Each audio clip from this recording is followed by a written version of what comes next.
Hi, I'm Caitlin and welcome to my channel, Kate Makes. This is the channel where I bring you along on my sewing journey as I try to bring my dream wardrobe, all my Pinterest finds, all my creative ideas to life with just some fabric in my sewing machine. So if that sounds fun to you, then stick around and see what I'm making today. Welcome to part 2 of making my birthday dress. If you haven't watched the first half of this process, my first video, then go check that out. I'll link it down below. I'll try to put a tab here. In that video, I do a little bit of a fabric haul and walk through how I create designs, how I organize my patterns, and just kind of the whole first process of what goes into making a dress from scratch, especially if you're not just going off of one pattern, if you're trying to just make your ideas come to life. If that sounds interesting to you, then go check that out first and then come back here. This video, I'm going to be going through the actual sewing and final result of my birthday dress.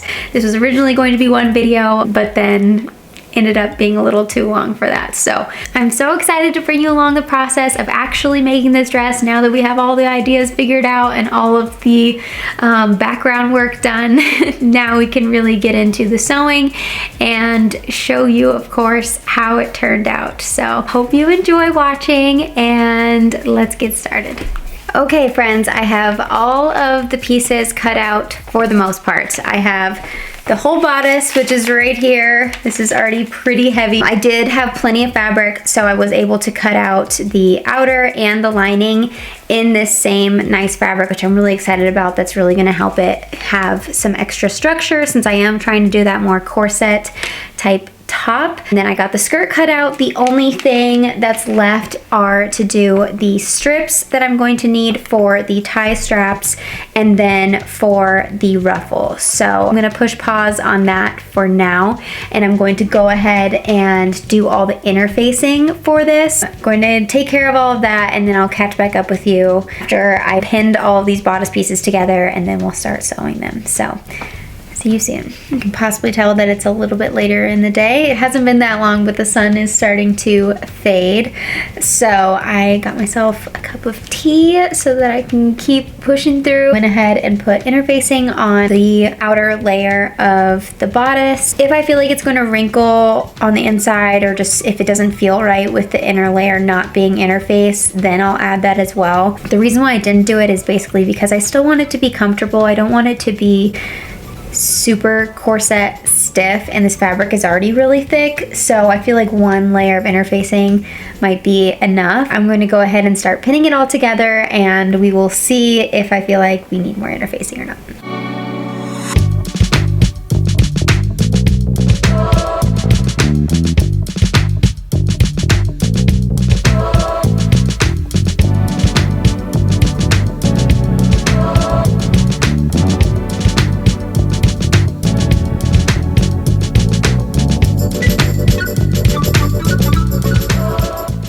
Okay, so quickly going to tell you my plan for turning a regular fitted bodice into a more corset type top with the lace up back. So the two options, what I've done before, which is have your bodice bit, have all the pieces together, and then what you can do is stabilize the back edges. Usually put a little bit of interfacing. I would finish it off nicely, you know, do like kind of a rolled hem situation so this is nice and thick. Then add loops, or you can add grommets if you have those. I think the easiest way is to do the loops, and then you'll be able to just string through either, you know, the same fabric that you make into a long string or ribbon, and that will be the back and it will be open. The way I'm going to try it today, which I haven't done before, stabilize this just like I would stabilize this side. Try and make this as secure as possible. I'm going to put the loops in between these two pieces so that when the hem is put together, the loops will stick out of there, and then that's where I will lace it up. So then this back panel is going to end up being, you know, kind of scrunched in the back in between the laces, but I'm going to have all this extra fabric there. So because this is a fitted bodice, it shouldn't scrunch up a ton. It'll just kind of be a little bit. So I'm going to try it that way this time. Hopefully it goes as planned. And I just like that it doesn't have to be an open back, especially if you cinch something, it can kind of make, you know, your skin roll together.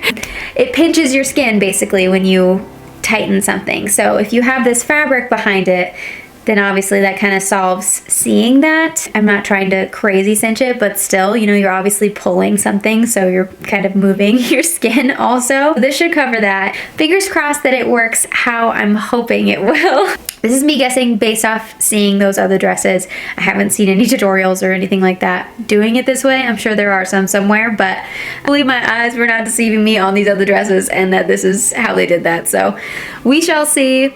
Fingers crossed. Hopefully this works.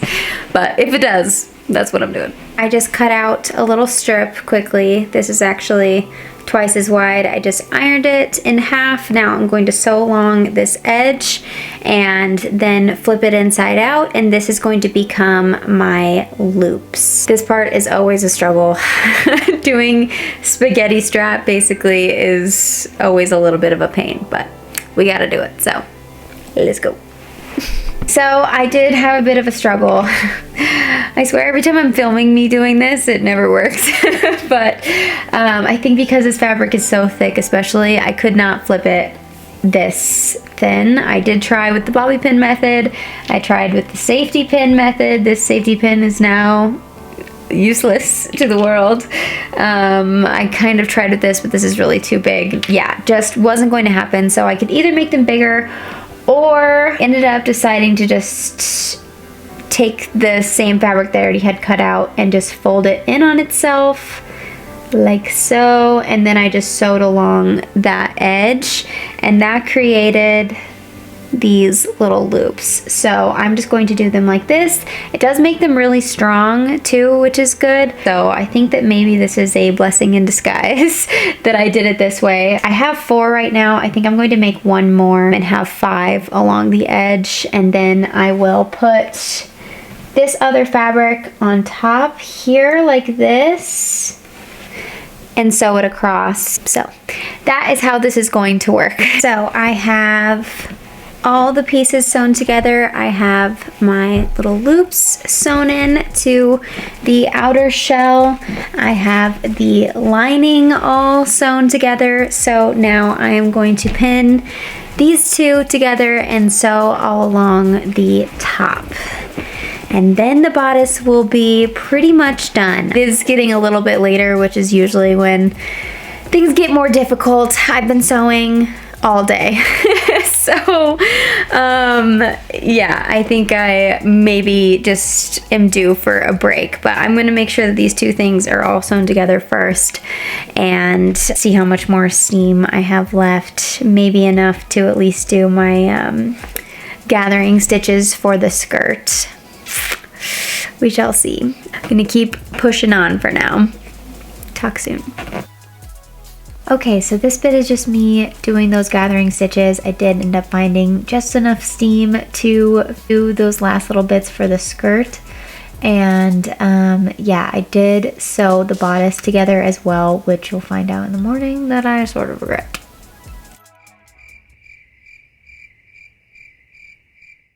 Good morning, it is a new day. I realized last night that I closed off the neckline of the dress before I did the gather that I was wanting to try. So I just cut off 2.5 inches wide by 33 inches long fabric. Basically, I took the width of where I wanted it to go and then I multiplied it by 3 to make sure that I fulfilled the abundant gathering quota.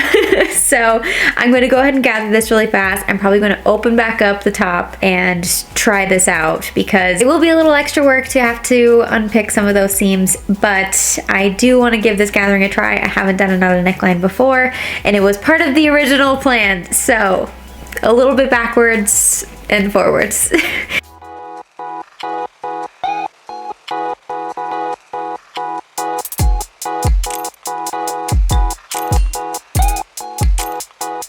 Okay, so after I flipped it, I just sewed a gathering stitch down the center, and then what I didn't film is basically I pulled those strings, scrunched it all up, and I put those in between the two pieces of the bodice. And now here I'm showing you that I did decide to add boning, so I did that to the 2 side seams and at the back where I have those ties to add more stability and structure. The only seams I didn't add it to were the bust seams, but I made those channels out of extra fabric, and I'm so glad I did this. I think it really helped a lot.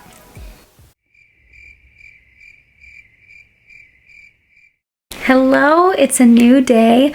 I am putting the finishing touches on my birthday dress today. I think it will be finished shortly. Very excited.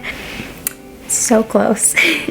I am currently doing the slit. Because it's such a gathered skirt, when I just did the straight up slit, it really got lost and you couldn't even really see it when I walked. So I did do a bit of a risky move and I did a fairly wide V, and I'm hoping that turns out well. I haven't done a slit like that before, and I didn't try it back on after I cut it because I just want it to be done. Hopefully that turns out okay, but right now I'm just doing a rolled hem on it to finish it. I have one side done, I just need to do this other side, and then I have the bottom hem to do.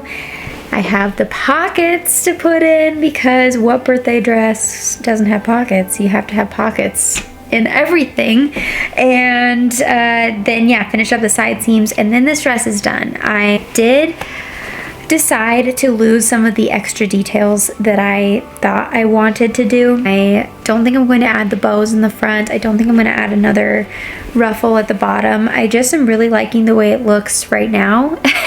Also, I want it to be done, but I do just really like that it's simple. It's still, I think that this and the tie straps give it that extra touch, and it doesn't need those other things. I think this keeps it really like classic and wearable, and I can always add extra if I want later on, but I really want to get this dress finished today so that I can enjoy it and hopefully wear it and show it to you guys. So yeah, let's do those last few things and then we'll try it on and I'll show it to you.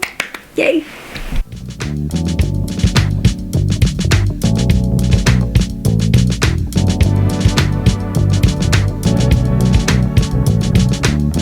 Here I am doing the last few stitches, and then it is time for the reveal.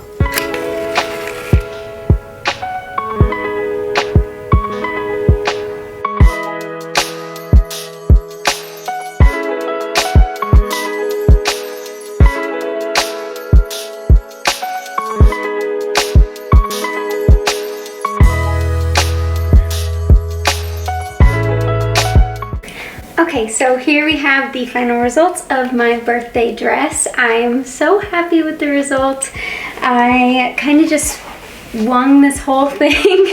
I used the bodice pattern that I'll link below, and then the bottom I just use a formula, so it's really just kind of patched together. All of this was just sort of ideas I had. I'm so glad that it turned out well. I'm really happy with the back and everything. I'm glad I took the time to make the string out of the same fabric. I think it just looks really fancy and really nice to have it all made out of the same material. This is actually a couple days after my birthday now, so I didn't actually wear this on my birthday. It was really more of a birthday present to myself. But I think I'll get a lot of use out of this. I think this will be great for weddings or, you know, bridal showers or baby showers, or you know, anything a little fancier that I just want to feel really good in. And yeah, I absolutely love it. I'm so glad I put pockets in here. It definitely makes it feel a little more comfortable. So I hope you enjoyed watching me make it. Hope you're having a wonderful November. Yeah, make sure to like and subscribe. Comment below if you know, you've made yourself a birthday dress, if you like this one, if you think you might make something similar, or just chat with me in the comments. I'd love to, you know, chat with you all, get to know you better. So thank you so much for watching, and I will talk to you soon. Bye.